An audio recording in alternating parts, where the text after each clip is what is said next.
では早速実食していきたいと思います。いただきます。いただきます。まずは乾杯。じゃあいきます。乾杯。乾杯。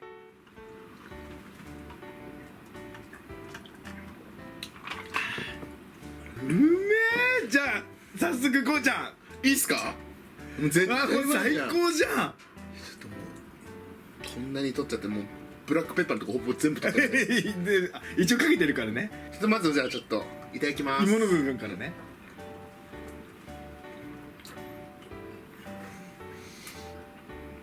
あ、うまっうまい。うまい。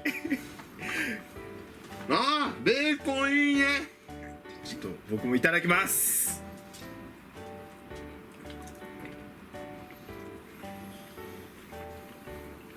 これうまマジで。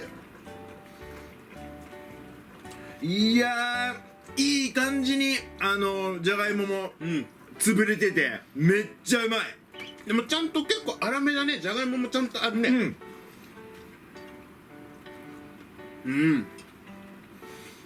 一番好きな肉じゃがじゃない、ポテトサラダ。ポテトサラダ。うまい。最強だわこれ。量り売りとかで売ってるやつだよね。デパ地下とか。あー、嬉しいね。でも俺この卵たっぷりたまんね。何？きゅうりの食感がすげえいい。あー、いいでしょ。ちゃんとね塩もみしました。やっぱりこれ好みなんだけど、塩もみするとより馴染むよね、他の食材に。で塩もみしないでシャキシャキ感が好きな方はもうそのままでも大丈夫だと思います。うまっ。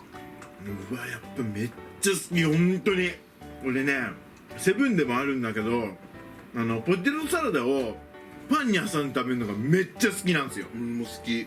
それは後でやろバケットでもいいしね。う。うわー、もう最高。ほんと美味しいわ。ということで本日はですね、レンジで火を使わずに美味しく作れるポテトサラダっていうのを作ってみたんですけども、今回ね夏だっていうのもあったんで火を使わずにレンジで簡単にできるようにレシピ考えてみたので、はい、ぜひ皆さん作っていただきたいなと。どうでしたこいちゃん？めっちゃ美味しかった。あと今火を使ってないってことでびっくりした。知らなかった。ああ、だからもう、もう全然何の違和感もないし、もうめっちゃ美味しいポテトサラダになってるからいいと思う。もうこの今ね本当にね火使いたくないんよ。マジで熱いから。今のがもうリアルな意見だよね。めっちゃ嬉しいね。火を使ってないって思わなかったっていう。だからそれぐらいね美味しくちゃんともう出来上がってると思うんで、もう芋の感じとかもマジでレンジで作ったと思えないぐらい、真似していただければねホクホクのねじゃがいもでちゃんとできると思うんで、ぜひ皆さん作ってみてください。ということで本日は以上になります。ごちそうさまでした。ごちそうさまでした。最後までご視聴ありがとうございました。またね。